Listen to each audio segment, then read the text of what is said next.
Ouais, bon, en fait, cette vidéo, elle sert pas à grand-chose, hein, parce que le chiffre, on s'en fout un peu. Mais je voulais faire une vidéo sur la... Parce que comme j'ai peut-être quelques petits soucis avec mes chaînes, là, bon, je sais pas trop. Donc, je vais faire une vidéo sur la première, hein, Elle filme la télé. Et puis, je vais recenser combien de personnes regardent, comme ça, on verra combien on est là-dessus. Et donc, on écoute, faut que ça fasse plus d'une minute, donc on écoute le chibre, il nous raconte, mais c'est vraiment...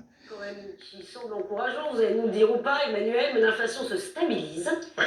Sauf que ces moteurs ont changé. Oui, exactement. C'est l'INSEE qui, dans sa dernière note de conjoncture, fait un peu le point sur 2 ans d'inflation. Parce que, vous savez, c'est bien bon, on nous donne toujours les chiffres sur un an, d'un mois, sur l'autre, et puis on finit par finalement perdre l'essentiel, c'est-à-dire depuis que cette vague d'inflation a commencé, de combien finalement notre pouvoir d'achat a été amputé. Et donc l'INSEE nous dit, effectivement, la bonne nouvelle, c'est qu'on est depuis 11 mois sur un plateau autour de 6% d'inflation sur un an, et que quand même, depuis janvier 2021, c'est le moment où les prix frémissent, eh bien, on est quand même à 12% d'inflation.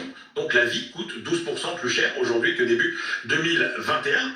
Et effectivement, les moteurs ont changé. C'est-à-dire que tout au long de 2021, c'est l'énergie qui tire quasiment la moitié de la hausse des prix. Aujourd'hui, c'est quasiment zéro la contribution de l'énergie à l'inflation. Et puis, début 2022, l'alimentation n'expliquait quasiment pas du tout l'emballement des prix. Aujourd'hui, l'alimentation, c'est la moitié de la hausse des prix. Alors évidemment, c'est 16% seulement du budget des ménages, donc on pourrait dire qu'on regarde quelque chose qui n'est pas finalement de spectaculaire, mais qui n'impacte pas.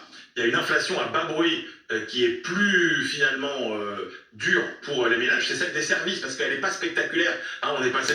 Bon, c'est que des conneries, tout ça, on s'en fout. Bon, voilà, j'ai passé mes 2 minutes. C'est tout. Salut.